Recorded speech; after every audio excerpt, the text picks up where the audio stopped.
Good morning, class 8th students. Welcome back to your social studies classes. So class 8, we are here to revise lesson number 1 of civics in your subject. ठीक है बच्चों, हम लोगों ने already geography के all the chapters को revision कर लिया, हिस्ट्री का भी एक चैप्टर रिवाइज कर लिया था और आज हम लोग सिविक्स का लेसन नंबर 1 रिवाइज करेंगे. ठीक है, अच्छे से आप लोग को एग्ज़ाम देना. All the best to all of you for the examination. Prepare hard, work hard and let's move to the revision. तो लेसन नंबर 1 हम लोग रिवाइज करने वाले about the constitution of India. तो इस लेसन में हम लोगों ने क्या देखा था बच्चों कि कॉन्स्टिट्यूशन एक्चुअली में होता क्या है. तो कॉन्स्टिट्यूशन होता है it is a set of rules and regulations which is followed by every citizen in a country. फिर need for a constitution, constitution की ज़रूरत क्यों पड़ी हमें.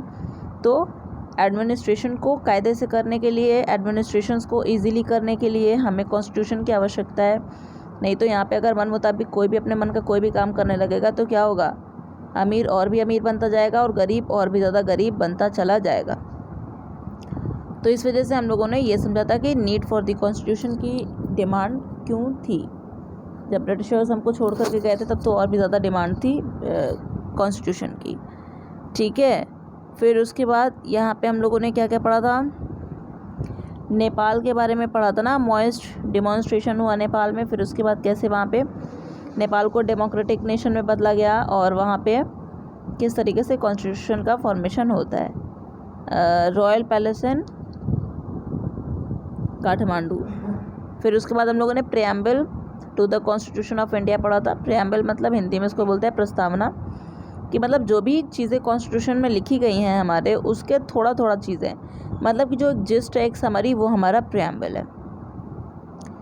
ठीक है, फिर सेकंड पर्पस का क्या था कॉन्स्टिट्यूशन लिखने का, कि जो nature of a countries political system है वो हमें पता चल सके. कि जैसे कंट्री में पॉलिटिकल सिस्टम जो है वो कौन सा फॉलो किया जाता है. जैसे कि वहाँ पे डेमोक्रेटिक नेशन है कोई नेशन, या फिर वहाँ पे ऑटोक्रेटिक नेशन है कि क्या है. इस तरीके से पता लगाने के लिए हम लोगों को नीड फॉर द कॉन्स्टिट्यूशन की ज़रूरत होती है. इस तराजू के बारे में हमने आप लोगों को बहुत सारी चीज़ें बताई थी. ठीक है, जिसने मेरा लेसन नंबर 1 पढ़ा होगा सिविक्स का, हर सारे वीडियोस को कायदे से देखा होगा, उन सारे बच्चों को अच्छी तरीके से पता होगा. तराजू पे एक तरफ अमीर व्यक्ति है और तराजू पे एक तरफ गरीब व्यक्ति है.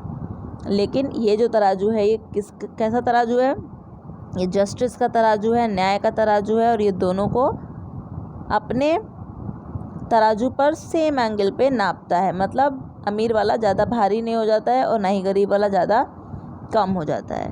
मतलब न्याय जो है वो सबके लिए समान है, इक्वल है. तो ये सारी चीज़ों के बारे में हम लोगों ने पढ़ा था. ठीक है, कॉन्स्टिट्यूशन में. फिर उसके बाद कुछ स्टोरीज़ वगैरह देखी थी यहाँ पे कि किस तरीके से वो जो रिच पर्सन है वो आके बैठ जाते हैं, वोट नहीं देते हैं. ठीक है, फिर इधर ये लोग जो हैं गरीब लोग, ये लोग वोट देने जाते हैं क्योंकि ये लोग अपनी गरीबी से परेशान रहते हैं. फिर मेन जो चीज़ें थी ये तो चीज़ें सब आपका इंट्रोडक्शन था एक लेसन का, ताकि आपको ये पता चले कि कॉन्स्टिट्यूशन की डिमांड आखिर राइज क्यों हुई. ये बुक आपकी बहुत अच्छी है, फुटस्टेप्स. इसमें स्टोरी बेस्ड आप लोगों को समझाने का प्रयास किया गया और बहुत अच्छे से समझाया गया है. तो ये किताब आपकी बहुत अच्छी है, इसको आप लोग हमेशा के लिए रखिएगा. सम की features of the constitution of India पे आ जाओ. इसमें क्या था, जैसे कि आप लोगों को पता है बच्चों, मैंने सारी चीज़ें आप लोगों को बताई थी. जब हमारे देश को ब्रिटिशर्स से आज़ादी मिली और जब ब्रिटिशर्स हमारे देश को छोड़ के जाने लगे तो हमें ऐसा था कि हम किस तरीके से अपने देश को चलाएंगे. हमें कुछ ऐसी चीज़ों की आवश्यकता थी. तो इसलिए हमने अपनी कॉन्स्टिट्यूएंट असेंबली बनाई. लगभग 300 लोग उसमें थे और उन्होंने हमारे देश का कॉन्स्टिट्यूशन ड्राफ्ट किया, सेट ऑफ रूल्स और रेगुलेशंस बनाया. जो मतलब उसमें ये रहेगा कि जो भी हमारे देश का नागरिक है वो नागरिक कैसे होगा, क्या क्या एलिजिबिलिटीज़ को फॉलो अप कर पाएगा तो वो नागरिक बन पाएगा. तो सारी तरीके की बहुत सारी चीज़ें जो रूल्स और रेगुलेशंस को बनाया गया. सरदार वल्लभ भाई पटेल जो थे, ये इनको हम लोग आयरन मैन ऑफ इंडिया भी बोलते हैं क्योंकि इन्होंने हमारे पूरे देश को एकजुट करने में बहुत भारी सहयोग प्रदान किया, कंट्रीब्यूशन दिया. ठीक है, फिर हम लोगों ने इंडियाज़ पार्टीशन के बारे में समझा था कि जब हमारे देश का पार्टीशन होने लगा, जब पाकिस्तान का बंटवारा होने लगा हमारे देश से, तो कैसी भयानक तरीके की त्रासदी आ गई थी. लोग जो हिंदू मुस्लिम थे आपस में एक दूसरे को ऐसे ऐसे काट पीट रहे थे कि जैसे भेड़ बकरी को काटा जाता है बकरीद के दौरान. ठीक है ना. तो इस तरीके से कुछ कहानी थी. इसकी कहानी जो थी, जो पार्टीशन के टाइम पे जो भी बीता था, उसके बारे में अगर आप ज़्यादा पढ़ोगे ना तो आप शायद पढ़ ही ना पाओ, इतना बुरा बुरा कांड हुआ था ना उस टाइम पे। जो कुएँ वगैरह होते थे, ऐसा बहुत लोग जो हिस्टोरियंस उन्होंने लिखा है कि जो कुएँ वगैरह थे पंजाब इलाका में, क्योंकि सिख जो थे ना, पंजाब जो था, पंजाब के साइड में पाकिस्तान ज़्यादा चला गया और सिख लोगों को ज़्यादा उन लोगों को प्रॉब्लम हो गई।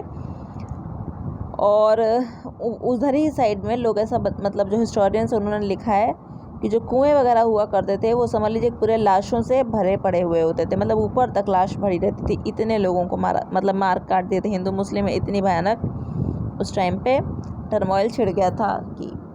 तो ये सारी चीज़ें हम लोगों ने पढ़ी थी। फिर हम लोगों ने फेडरेशन के बारे में समझा था कि इंडिया क्या है।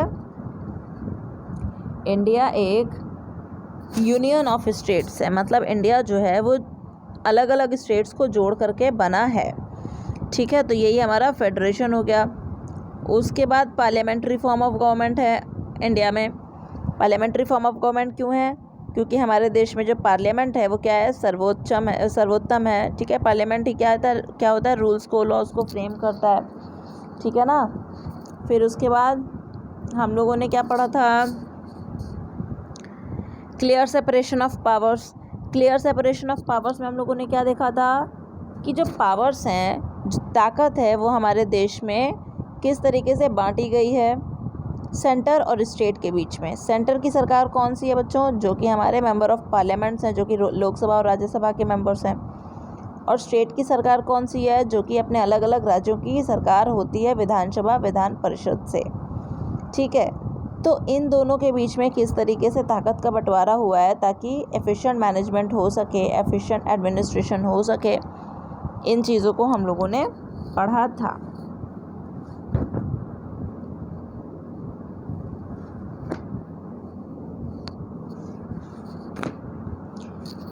ठीक है ना। इसे क्लियर सेपरेशन ऑफ पावर्स के जब हम लोगों ने पढ़ा था तो 3 लिस्ट को देखा था। इसमें कौन कौन से लिस्ट थे? सेंटर लिस्ट, स्टेट लिस्ट और कॉन्करेंट लिस्ट। तो सेंटर लिस्ट में जो नाम थे, जो चीज़ें थीं, उस पर जो था कानून कौन बना सकता है? सिर्फ और सिर्फ सेंटर की सरकार बन सकती है, यूनियन गवर्नमेंट बना सकती है, ठीक है। स्टेट लिस्ट में जो भी मुद्दा लिखा गया उस पर सिर्फ और सिर्फ स्टेट की सरकार बना सकती है, राज्य की सरकार। और कॉन्करेंट लिस्ट में क्या होगा? स्टेट और सेंटर दोनों की सरकार बना सकती है। तो इस तरीके से हम लोगों ने चीज़ों को पढ़ा था। फिर फंडामेंटल राइट्स के बारे में पढ़ा था, जो कि आर्टिकल 12 से लेकर के 35 ऑफ द इंडियन कॉन्स्टिट्यूशन में है। फंडामेंटल राइट्स मतलब जब कोई नागरिक है हमारे देश का तो उसके जो मूलभूत अधिकार हैं जो कि उससे कोई नहीं छीन सकता है। तो फंडामेंटल राइट्स हम लोगों ने पहला राइट क्या देखा? Right to equality. तो राइट टू इक्वालिटी के अंतर्गत क्या आया था कि सारे लोग यहाँ पे irrespective of the what creed they are, what caste they belong to, what sex do they possess, ठीक है। इन सारी चीज़ों को छोड़ करके, मतलब कि कौन से वो धर्म का है, कौन से वो जाति का है, क्या वो मर्द है औरत है, इन सारी चीज़ों से ऊपर उठ करके हमने ये समझा था कि फंडामेंटल राइट हर एक ह्यूमन बीइंग का है यहाँ पे, मतलब कि उसको समानता का अधिकार है कि मर्द औरत के बराबर है, ठीक है। हर एक लोगों को अपॉर्चुनिटी मिल रही है गवर्नमेंट सर्विस के लिए। तो इस तरीके से हम लोगों ने राइट टू इक्वालिटी के बारे में पढ़ा था।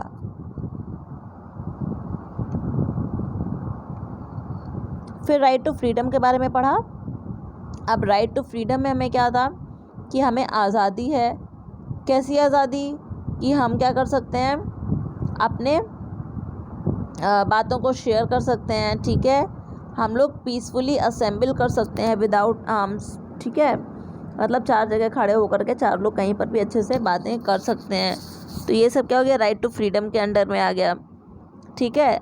और क्या आ गया कि हम लोग अपने देश के किसी भी कोने में जा कर के रह सकते हैं और वहाँ पे ज़मीन जायदाद खरीद सकते हैं। ये सारी चीज़ें थी।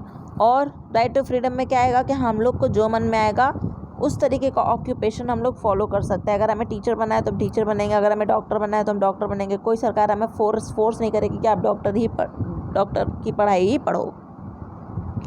फिर राइट अगेंस्ट एक्सप्लॉयटेशन में क्या था कि किसी भी तरीके का एक्सप्लॉयटेशन हम पर नहीं चलेगा। जैसे कि पहले बॉन्डेड लेबर्स वगैरह होते थे, ठीक है ना, जो हमारे सर्वेंट्स वगैरह होते थे, जिनको लोग क्या करते थे कि ज़मींदार्स वगैरह उनके आदि को अपने नौकर बना लेते थे, अंडर में रखते थे, खूब काम करवाते थे और फूटी कौड़ी नहीं देते थे। इस तरीके का एक्सप्लॉयटेशन करते थे। तो ये राइट टू एक्सप्लॉयटेशन के अंतर्गत अब किसी का भी एक्सप्लॉयटेशन नहीं होगा। तो ये सारी चीज़ें थी। फिर right to freedom of religion में हम लोगों ने पढ़ा था कि फ्रीडम ऑफ रिलीजन क्या है, कि हमारा जो देश है वो एक क्या है, एक सेक्युलर नेशन है। यहाँ पे जिस भी बंदे को जिस भी तरीके की रिलीजन को फॉलो करना है उसको वो फॉलो कर सकता है, किसी को कोई रोक टोक नहीं है। फिर कल्चरल और एजुकेशनल राइट्स में क्या थी कि अगर कोई व्यक्ति है जो अपने कल्चर के हिसाब से चलना है वो अपने कल्चर के हिसाब से चले, उसको कोई ज़बरदस्ती डोमिनेट नहीं करेगा कि तो अपने कल्चर को छोड़ दो। इसी के अंडर में हम लोगों ने शेड्यूल्ड ट्राइब्स के बारे में पढ़ा था, जो कि अपने कल्चर को बहुत वो लोग मानते हैं। फिर उसके बाद हर एक स्टेट का अपना अलग अलग कल्चर है, ठीक है, हमारा डाइवर्स नेशन है ही है इंडिया। जैसे कि गुजरात का कुछ अलग कल्चर है, वहाँ पे अलग डांस होता है, वहाँ का अलग खान पीना है, ठीक है। यूपी का अपना अलग खाना पीना है। केरल में चले जाओगे तो वहाँ पे कोकोनट ऑयल में ही सारा खाना बनता है। तो इस तरीके से, क्योंकि वहाँ पे कोकोनट की बहुत ज़्यादा प्लांटेशन होती है, वहाँ पे एग्रीकल्चर होता है कोकोनट का अच्छा खासा। तो इस तरीके से यहाँ पे हम लोगों ने क्या समझा कि कल्चरल और एजुकेशनल राइट्स में मतलब कोई भी प्रिजर्व कर सकता है अपनी कल्चर को। एजुकेशनल राइट्स में क्या हुआ कि कोई भी ऐसे एजुकेशनल इंस्टीट्यूशंस को डेवलप कर सकता है जो कि वेलफेयर ऑफ द पीपल के लिए हो, और रिलीजियस और लिंग्विस्टिक माइनॉरिटी पे भी वो बेस्ड होगा तो भी वो मतलब वो सराहनीय है। फिर राइट टू कॉन्स्टिट्यूशनल रेमेडीज़ जो है, इसको हम लोग क्या बोलते हैं, इसको हम लोग मेन राइट बोलते हैं रिगार्डिंग फंडामेंटल राइट्स। क्योंकि जितने भी राइट्स हमको बताए गए कि आप ये कर लो, आपको ये कल्चरल एजुकेशनल राइट्स है आपके पास में, राइट टू इक्वालिटी है, right to freedom of religion है, right to freedom of speech है, इन सारे राइट्स को बचाएगा कौन, ठीक है। सुप्रीम कोर्ट चाहे किसी भी कोर्ट में, हाई कोर्ट में, सारी चीज़ों को बचाएगा हमारा ये वाला right, right to constitutional remedies, ठीक है। फिर उसके बाद हम लोगों ने क्या पढ़ा था बच्चों, सेक्युलर नेचर ऑफ स्टेट। इसमें हम लोगों ने देखा था कि किस तरीके से हमारा देश जो है वो सेक्युलर है, मतलब यहाँ पे हर एक धर्म को बराबर की समानता है। इसके बाद हम लोग आ जाएंगे एक्सरसाइजेज पे। तो एक्सरसाइजेज में क्या है, the constitution of India was written in 2 years। तो लगभग 2 साल में हमारा कॉन्स्टिट्यूशन बन के तैयार हुआ था। हमने आप लोगों को बताया था एग्जैक्ट डेट, क्या एग्जैक्ट डेट, 2 साल 11 महीने 18 दिन, 2 years 11 months और 18 days। तो ये था लगभग 2 years 11, नहीं गलत बता रहे हैं क्या हम, मेरे को याद ही नहीं आ रहा है। 11 months और 18 days तो थे, लेकिन 1 year था कि 2 years था। 1 second चिल्ड्रन, नहीं बच्चों ठीक मैंने बताया था 2 years 11 months और 18 days। वही मैं कहूँ कि एक बार जब पढ़ा है तो क्यों डिस्टर्ब हो रहा है। खैर यहाँ पे आपके ऑप्शन में ये सब सारी चीज़ें नहीं थी, क्योंकि आपके ऑप्शन में लगभग करके दिया, अप्रॉक्सीमेट करके दिया है, तो आप 2 years को मार्क करना। उसके बाद fundamental right which states that a person is free to follow any religion, ये किस फंडामेंटल राइट के अंडर में आएगा, तो right to freedom of religion. Aligarh Muslim University कब फाउंड हुआ था, तो 1875 में। 1990 में चेंज किस देश में आया, फ्रॉम मोनार्की टू डेमोक्रेसी, तो वो क्या था, नेपाल का एग्जाम्पल हम लोगों ने पढ़ा था। कॉन्स्टिट्यूएंट असेंबली में लगभग कितने लोग थे, तो 300 लोग थे लगभग, ठीक है। अब फिलिंग द ब्लैंक्स पे आ जाओ कि constitution is a body of principles और laws according to which a country is governed. फिर the people of Nepal finally succeeded in putting an end to the powers of the king in the year 2006। When any community tries to dominate another community, it is known as inter-community.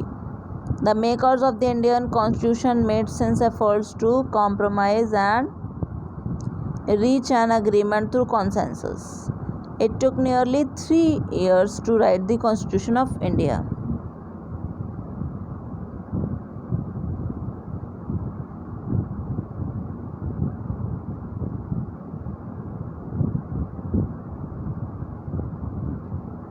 ठीक है, it took nearly 3 years to write the constitution of India. The body which was, देखिए यहाँ पे लिखा है ना कि nearly मतलब कि 2 साल 11 महीने 18 दिन, तो लगभग 3 साल के बराबर है, ठीक है। लेकिन ऊपर जो है आपका MCQs में हमने 2 years लगवा दिया है, क्योंकि पूरा 3 साल नहीं लगे थे इस वजह से। उसके बाद the body which was assigned the task of drafting the Indian constitution was known as constituent assembly. तो ये सारी चीज़ें हो गई। ट्रू फॉल्स पे आ जाओ। A constitution is not necessary for a country, तो ये बात तो गलत है भाई, कॉन्स्टिट्यूशन तो बहुत ज़रूरी है।